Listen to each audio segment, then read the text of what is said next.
Hello everyone, hope आप लोग अच्छे हैं। Welcome to Mamta classes. आज हम लोग नया टॉपिक पढ़ेंगे और वो टॉपिक है when the new partner brings in proportionate capital. अब ये टॉपिक है कि जहाँ नया पार्टनर एडमिशन के समय कितना कैपिटल लाया ये दिया हुआ नहीं रहेगा।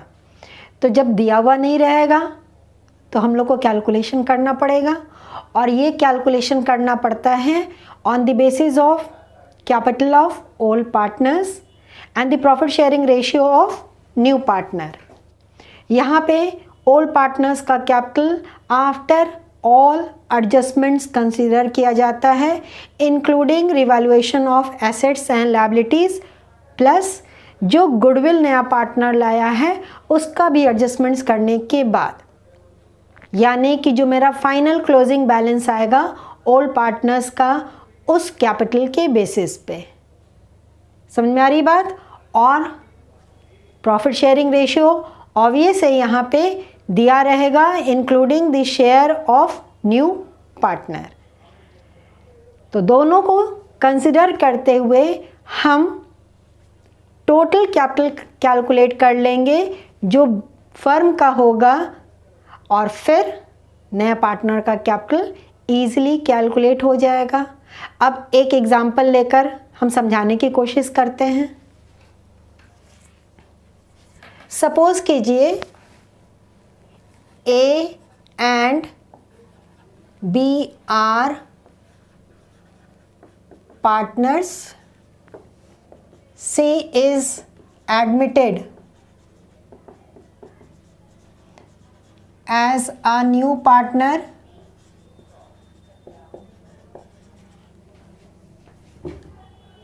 for 1/5 share in profit। A और बी पार्टनर्स हैं, सी का एडमिशन हुआ है नए पार्टनर के रूप में और उसको प्रॉफिट का कितना शेयर मिलेगा, 1/5। They are old partners. Clarity और आ गया। एडजस्टेड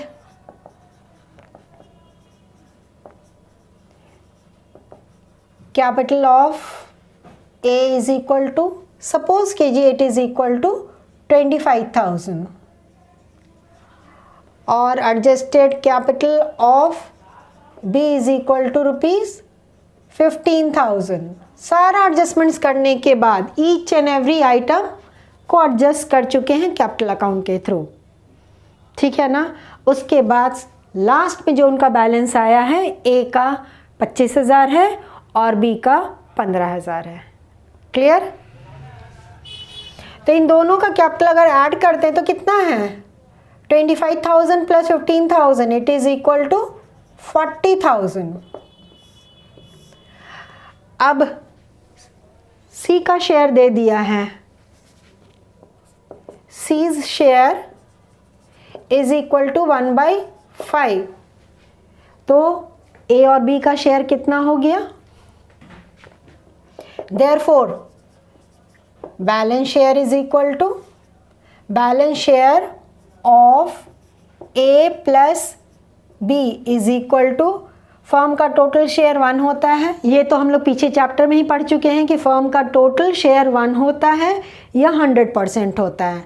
तो यहाँ हम 1 कंसिडर किए, में से कितना लेस कर दीजिएगा, 1/5 इज इक्वल टू एलसीएम आ गया 5 माइनस 1 इज इक्वल टू 4/5। तो ए और बी का शेयर आ गया मेरे पास और ए और बी का कैपिटल भी अवेलेबल है। इन दोनों को कंसिडर करते हुए हम बिजनेस का टोटल कैपिटल कैलकुलेट कर सकते हैं ना। तो अज्यूम कर लीजिए, थोड़ा सा और तोड़ के हम समझा रहे हैं। Let the total capital of the firm is equal to x और इसी x को कंसिडर करते हुए अब हम कैलकुलेट कर लेंगे 4/5 of X is equal to ₹40,000। Firm का टोटल कैपिटल एक्स है, ए और बी का शेयर कितना है 4/5, तो इसी एक्स का ना 40,000 के बराबर है capital. Therefore X is equal to ₹40,000। अब ये उल्टा साइड आ रहा है तो इंटू 5/4, तो फर्म का टोटल कैपिटल आपका आ गया 50,000। अब 50,000 में से 40,000 तो ए और बी का कैपिटल है, तो सी का कैपिटल कितना होगा, या 50,000 जब मेरे पास अवेलेबल हो गया टोटल फर्म का कैपिटल और उसका शेयर 1/5 है, we can easily calculate C's capital. Clear? C's capital is equal to ₹50,000 into 1/5 is equal to ₹10,000। और दूसरा तरीके से C's capital is equal to ₹50,000 minus 40,000, जो आपको आसान लगे उसी मेथड से आप सी का कैपिटल कैलकुलेट कर सकते हैं। तो दोनों तरीके से तो हमारा सी का कैपिटल 10,000 ही आया। होप पूरा आपको प्रोसेस अच्छे से समझ में आ गया है। अब इस टॉपिक से रिलेटेड एक न्यूमेरिकल हम लोग सॉल्व कर लेते हैं। अभी एक क्वेश्चन आपके स्क्रीन पर डिस्प्ले होगा, उसका स्क्रीनशॉट ले लीजिए।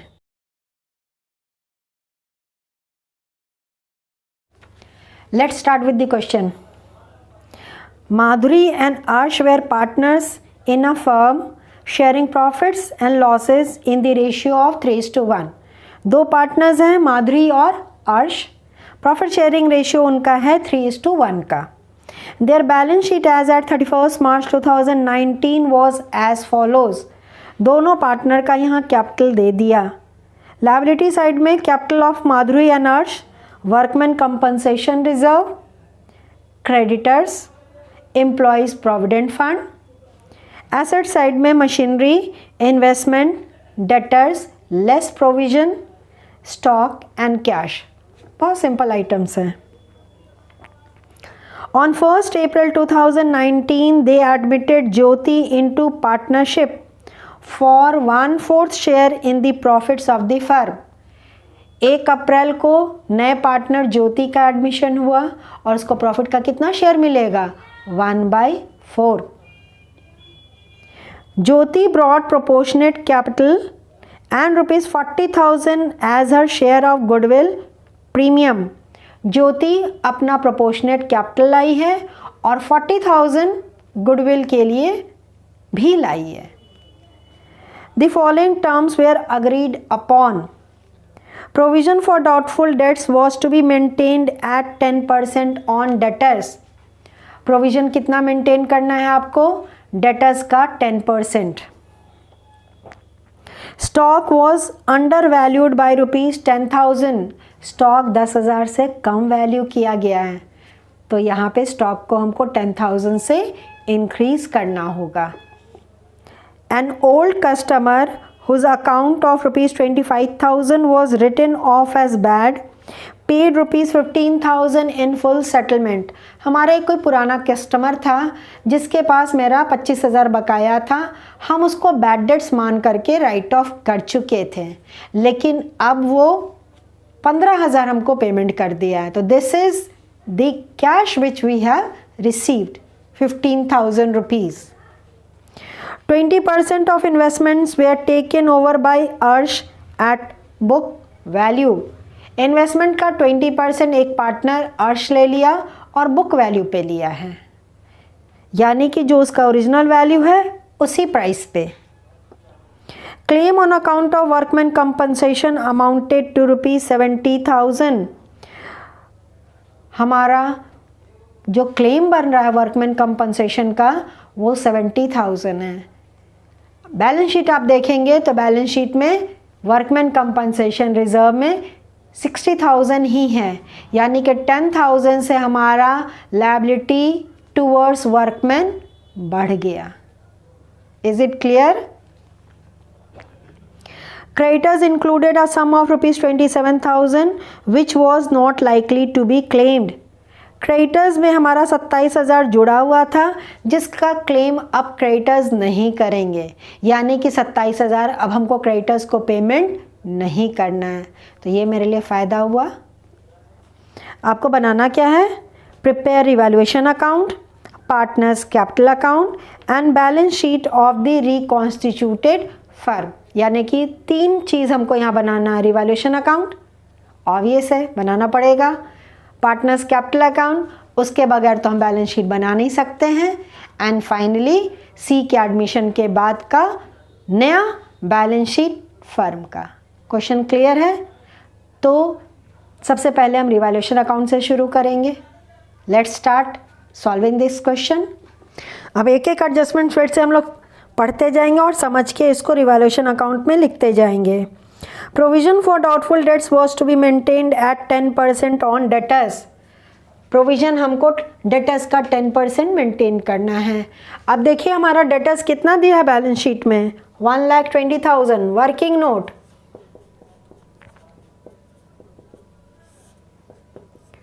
Debtors 1,20,000 less provision at the rate of 10%।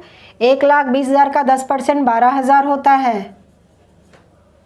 तो हमारा प्रोविजन कितना चाहिए हमको? 12,000।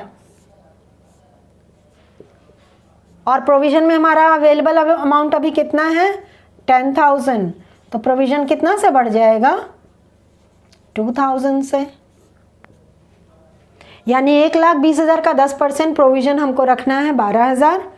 बैलेंस शीट में पहले से प्रोविजन में अमाउंट जो दिया हुआ है वो 10,000 है, तो 2,000 से हमारा प्रोविजन इंक्रीज़ करेगा। जब प्रोविजन बढ़ रहा है तो डेबिट साइड, क्योंकि ये मेरे लिए लॉस है। To provision for doubtful debts, 2,000. Stock was undervalued by 10,000. Stock 10,000 से कम वैल्यू किया गया था, तो हमको इंक्रीज करना है। तो क्रेडिट साइड स्टॉक बढ़ रहा है ना, बाय स्टॉक अकाउंट 10,000। अगला, an old customer whose account of rupees 25,000 was written off as bad paid rupees 15,000 in full settlement। अब देखिए पुराना कस्टमर था, 25,000 रुपया बाकी था जिसको हम बैड डेट्स राइट ऑफ कर चुके थे और हमको मिला कितना? 15,000। तो एंट्री हम क्या करेंगे? वो एंट्री होगा बैंक अकाउंट डेबिट। ये हम समझाने के लिए आपको कर रहे हैं। To bad debts recovered account. Standard 11 में पहुंच गए। कितना मिला है? We have received 15,000। I am not writing the narration. और ये जो मिला है हमको, ये मेरे लिए फ़ायदा है ना, तो इसको हम रिवैल्यूएशन अकाउंट में ट्रांसफ़र करेंगे। और अगर फ़ायदा तो किस साइड जाएगा? ऑब्वियस है, ऑन दी क्रेडिट साइड। तो नेक्स्ट जर्नल एंट्री होगा इसी का, bad debts recovered account debit to revaluation account. Credit हो गया रिवैल्यूएशन अकाउंट, अमाउंट तो 15,000 ही होगा। तो यहाँ क्या लिखेंगे? By bad debts recovered account 15,000। अब आप क्वेश्चन पूछ सकते हैं कि मैम बाकी का 10,000 उसका कुछ नहीं करेंगे, क्योंकि हम तो पहले ही उसको लॉस मान करके राइट ऑफ कर चुके थे। ये तो पहले की बात है। अब बाय गुड लक इस 25,000 के अमाउंट में से 15,000 हमको वापस रिकवर हो गया। तो 10,000 के लिए हम कोई एंट्री कुछ भी नहीं पास करेंगे, और इस 15,000 का भी इफेक्ट डेटर्स पे कुछ नहीं होगा।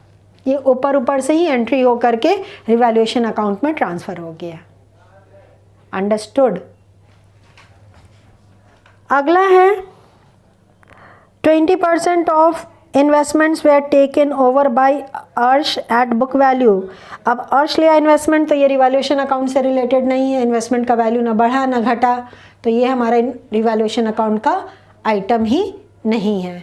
वर्कमैन कंपनसेशन में इंक्रीज हो रहा है 10,000 से हमारी liability to workman compensation reserve account. पहले 60,000 था, अब 70,000 हो गया, 10,000 से increment. Creditors included a sum of ₹27,000 which was not likely to be claimed। 27,000 का क्रेडिटर्स को हमको पेमेंट नहीं करना है, तो ये मेरे लिए फायदेमंद। By creditors account 27,000।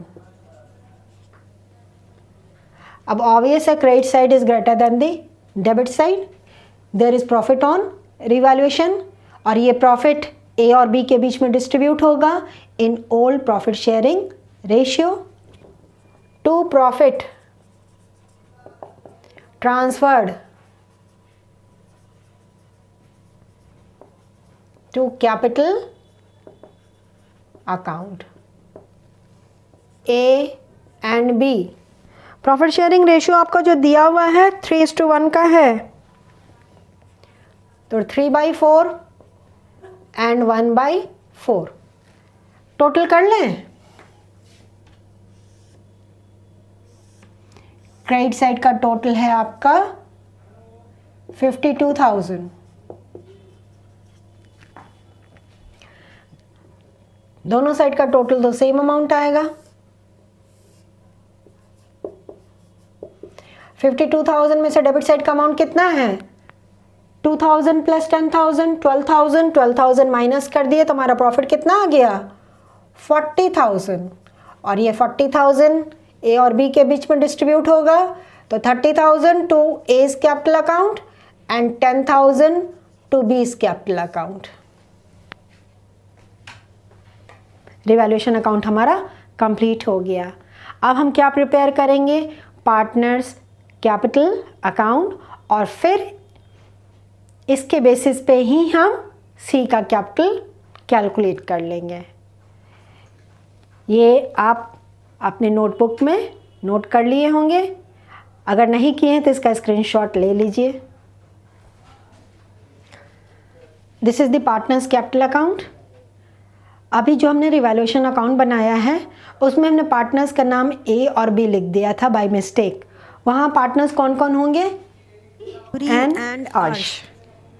होप आप उसको करेक्ट कर लेंगे, ठीक है। तो अब पार्टनर्स कैपिटल अकाउंट हम शुरू करेंगे with the capital given in the balance sheet, और ये ऑल पार्टनर्स का कैपिटल दिया हुआ है माधुरी और अर्श का। तो माधुरी का कैपिटल दिया हुआ है 3 lakh by balance BD 3 lakh and 2 lakh.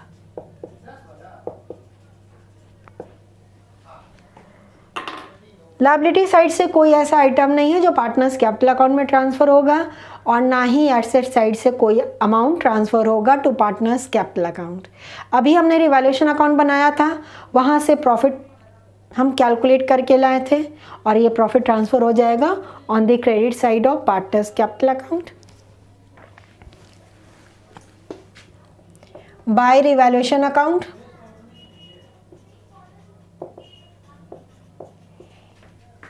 पहला पार्टनर के कैपिटल अकाउंट में 30,000, माधुरी में और 10,000 अर्श में, जो कि हमने बाय मिस्टेक ए और बी लिख दिया था रिवैल्यूएशन अकाउंट में।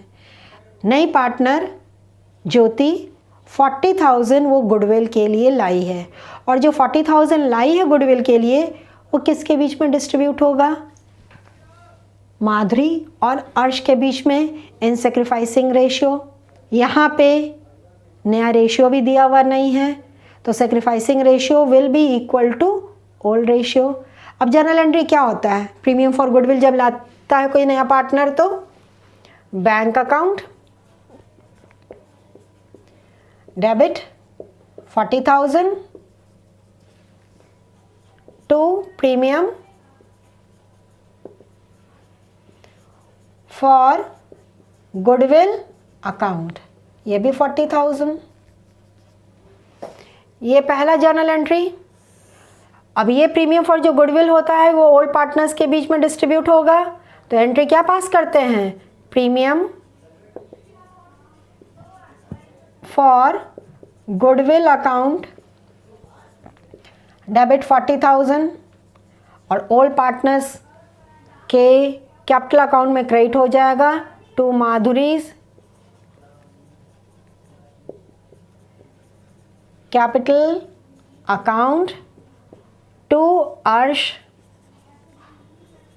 Capital account. यही होता है ना गुडविल का ट्रीटमेंट। तो here the old ratio and sacrificing ratio both are same.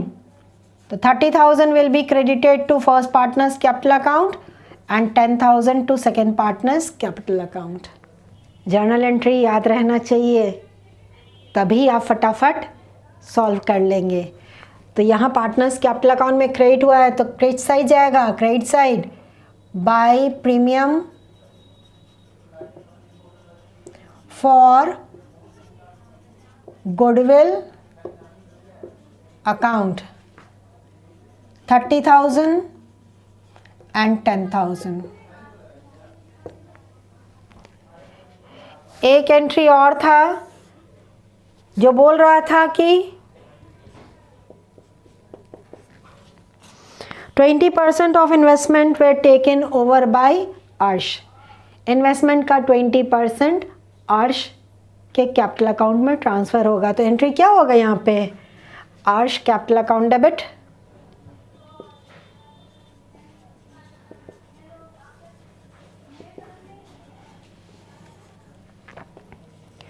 To investments account.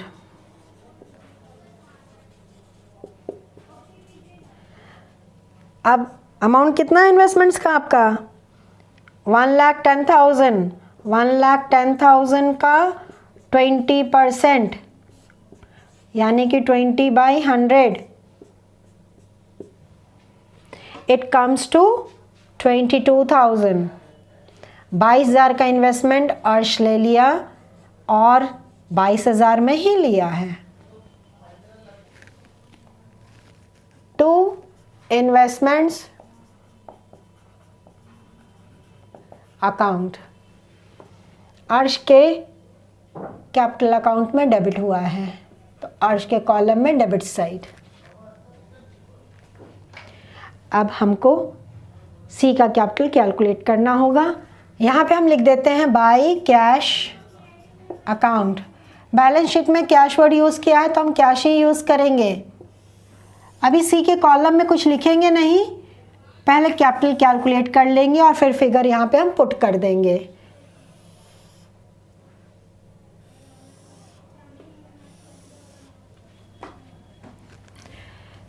ज्योति का कैपिटल में हम अभी कुछ भी नहीं लिखेंगे, ब्लैंक छोड़ देंगे क्योंकि उसको हमको कैलकुलेट करना है। बाकी माधुरी का और अर्श का कैपिटल अकाउंट सारा कंप्लीट हो चुका है। उन दोनों पार्टनर्स का क्लोजिंग बैलेंस निकाल लेंगे, ठीक है। तो क्रेडिट साइड का टोटल कीजिए। माधुरी के कॉलम में आ रहा 3,60,000, अर्श के कॉलम में 2,10,000, ज्योति का तो अभी ब्लैंक छोड़ दिए।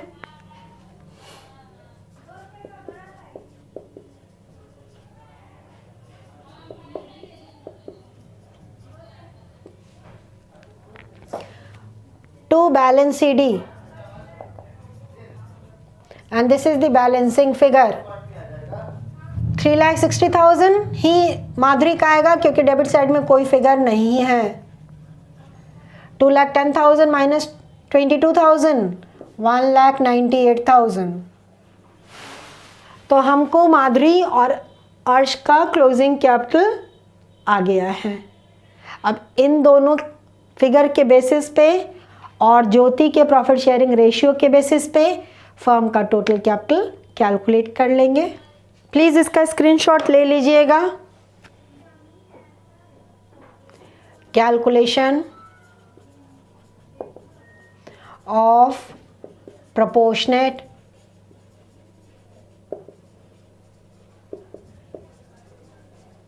Capital of Jyoti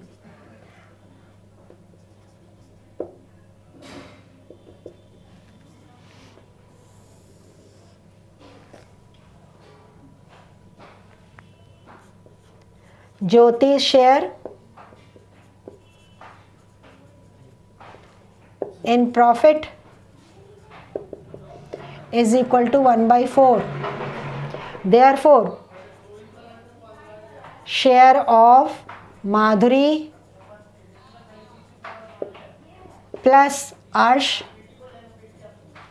is equal to 1 minus 1/4 is equal to 3/4. अब डायरेक्ट निकाल दे बेटा जी फर्म का टोटल कैपिटल बिना एक्स कंसिडर किए हुए. बस जो हमारा कैपिटल है इन दोनों का वो ऐड करके निकाल ले रहे हैं और ये जो शेयर आया है उल्टा करके यानी कि रेसिप्रोकल से मल्टीप्लाई कर देंगे. कैपिटल ऑफ माधुरी प्लस अर्श is equal to rupees 3,60,000 plus 1,98,000.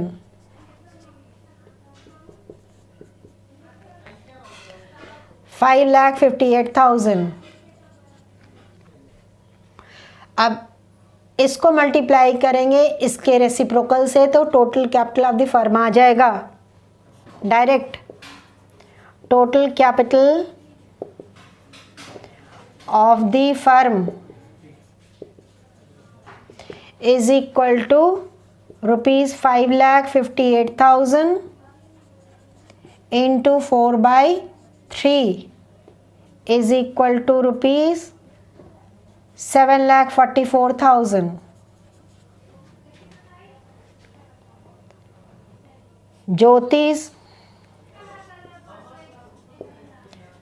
capital is equal to rupees 7,44,000 into 1/4 is equal to rupees 1,86,000. तो ज्योति का कैपिटल हमारा 1,86,000 आ गया है. अब इसी फिगर को हम इस कैपिटल अकाउंट में लिख देंगे. इसको ज़्यादा कॉम्प्लिकेट करने की ज़रूरत नहीं है.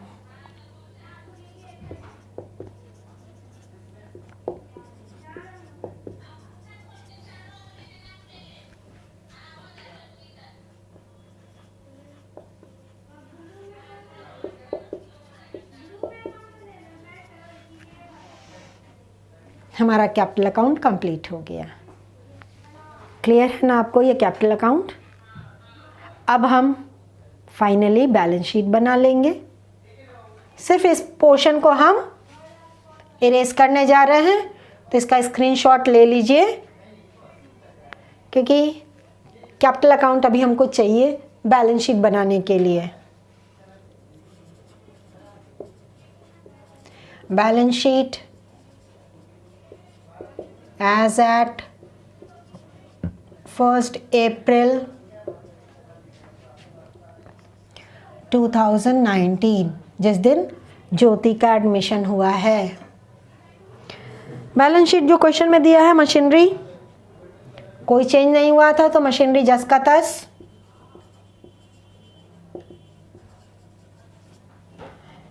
$4,70,000.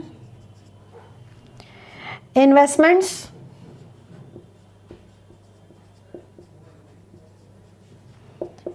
1,10,000 में से 22,000 का इन्वेस्टमेंट अर्श ले लिया था, तो 1,10,000 minus 22,000 88,000. Debtors, inner column 1,20,000 less provision for doubtful debts 12,000 less करके बाहर 1,08,000.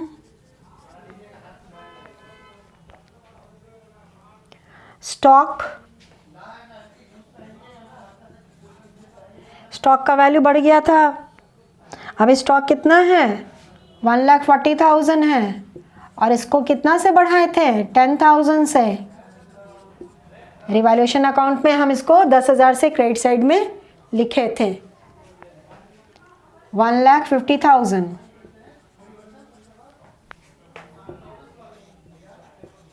कैश आपका कितना दिया बाबू 30,000. 40,000 ज्योति गुडविल के लिए लाई है, प्लस 1,86,000 कैपिटल के लिए लाई है, और प्लस 15,000 हम रिकवर किए थे बैड डेट से.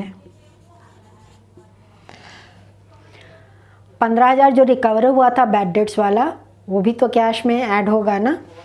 तो हमारा 30,000 प्लस 40,000 प्लस 1,86,000 प्लस 15,000 सबको ऐड बैक कर देंगे. 2,71,000. अब एसेट साइड में सारा आइटम हमारा हो चुका. Let's move on the liability side. सबसे पहले कैपिटल्स. माधुरी 3,60,000. अर्श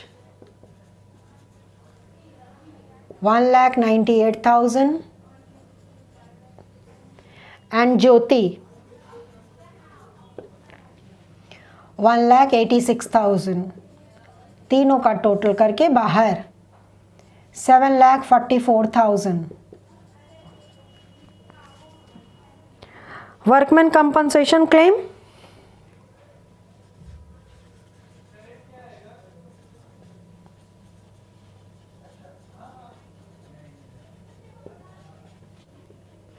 कितने का क्लेम हमको पेमेंट करना है नाउ 70,000. क्लेम लिखिए या रिजर्व लिखिए, दोनों चलेगा.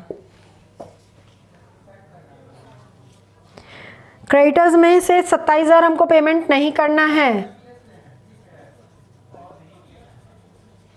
तो जो क्रेडिटर्स दिया है उसमें से 27,000 लेस कर दीजिए. Creditors 1,90,000 minus 27,000 1,63,000. और एम्प्लॉयज प्रोविडेंट फंड जस का तस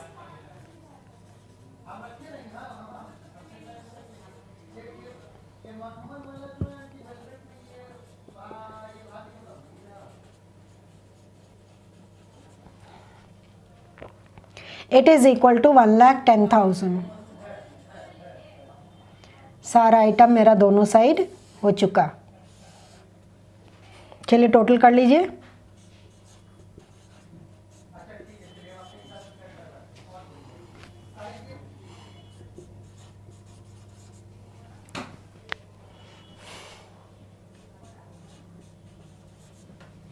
बैलेंस शीट का टोटल हमारा दोनों साइड इक्वल हो गया, यानी कि हमारा सारा कुछ सही है. होप आपको ये सवाल अच्छे से समझ में आ गया होगा. थोड़ा सा और प्रैक्टिस करते रहिए, बिल्कुल कॉन्सेप्ट क्लियर हो जाएगा, क्योंकि जितना प्रैक्टिस करिएगा उतना ही आपका डाउट्स क्लियर होता जाएगा. अब हम लोग नेक्स्ट क्लास में नया टॉपिक सीखेंगे, तो मिलते हैं नए क्लास में नए टॉपिक के साथ. Till then, bye and take care of yourself.